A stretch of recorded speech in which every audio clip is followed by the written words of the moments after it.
കൊടകര കുഴൽപ്പണ കേസിൽ ഉറവിടത്തെപ്പറ്റി അന്വേഷിക്കാതെയും ബി.ജെ.പി. നേതാക്കളെ ചോദ്യം ചെയ്യാതെയും ഇ.ഡി. അന്വേഷണം അങ്ങ് നിർത്തി. കവർച്ചയെക്കുറിച്ചും അതിനുശേഷം നടന്ന പണമിടപാടുകളെക്കുറിച്ചുമാണ് അന്വേഷണം നടത്തിയത് എന്നാണ് ഇ.ഡിയുടെ വാദം. അന്വേഷണം പൂർത്തിയായെന്ന് ഇ.ഡി. ഇന്നലെ ഹൈക്കോടതിയെ അറിയിച്ചു.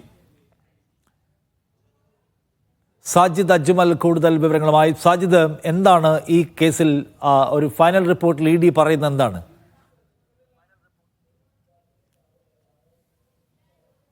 നിഷാദ്, കൊടകര കുഴൽപ്പണക്കേസുമായി ബന്ധപ്പെട്ട് നമുക്കറിയാം ഈ ബി.ജെ.പി.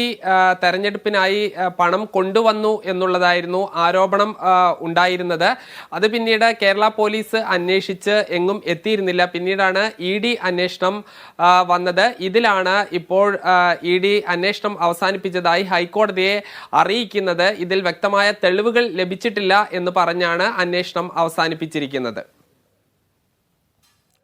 അഖിൽ, ഇതിനകത്ത് ഇ.ഡി. ഇപ്പോൾ ശരിയായ തെളിവുകൾ കിട്ടിയിട്ടില്ല എന്ന് പറഞ്ഞ് അന്വേഷിക്കുന്നു, അവസാനിപ്പിക്കുന്നു മാത്രമല്ല, ഇതിൻ്റെ ഉറവിടത്തിലേക്ക് പോയിട്ടില്ല. ഈ പണം വന്ന വഴി ഏതാണെന്ന് വിശദമായ അന്വേഷണം നടത്തിയിട്ടില്ല. ഈ കേസ് എന്തായിരുന്നു എന്ന് മാത്രമല്ല, ഇതിനകത്ത് ഇപ്പോൾ ഇ.ഡി. അന്വേഷിച്ചെന്ന് പറയുന്ന ഭാഗം കുറെ പോലീസും അന്വേഷിച്ചതല്ലേ? നിഷാദ, തീർച്ചയായും. കാരണം ഈ അന്വേഷണത്തിലൊന്നും തന്നെ ഒരു പരിധിക്കുള്ള, വ്യക്തമായ തെളിവുകളടക്കം, മൊഴിയടക്കം, സാക്ഷിമൊഴികളടക്കം ഉണ്ടായിരുന്നു. ഇതിന്റെ ഇടനിലക്കാരുടെ സാക്ഷിമൊഴികളടക്കം ഉണ്ടായിരുന്നു.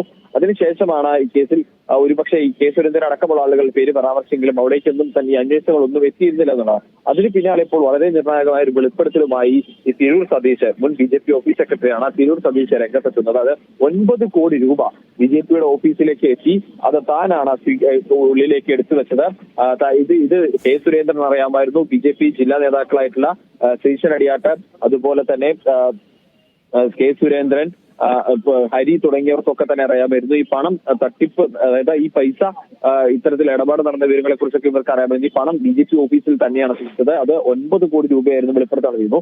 അതിന് പിന്നാലെയാണ് ഇപ്പോൾ ഇന്ന് കൂടുതൽ വെളിപ്പെടുത്തൽ. ഈ പണം എന്തിനുപയോഗിച്ചു എന്നുള്ള കാര്യത്തിൽ കൂടി ഒരു മറുപടി അല്ലെങ്കിൽ ഒരു വ്യക്തത ഈ തിരൂർ സതീശ് വരുത്തുന്നത്. വാഹനങ്ങൾ ഇടപാടിനും അതുപോലെ തന്നെ സ്ഥല ഇടപാടിനുമായിട്ട് ഈ പണം ഉപയോഗിച്ചിട്ടുണ്ട് എന്നുള്ള ഒരു കാര്യമാണ് തിരൂർ സതീശ് നമ്മളോട് പറഞ്ഞത്.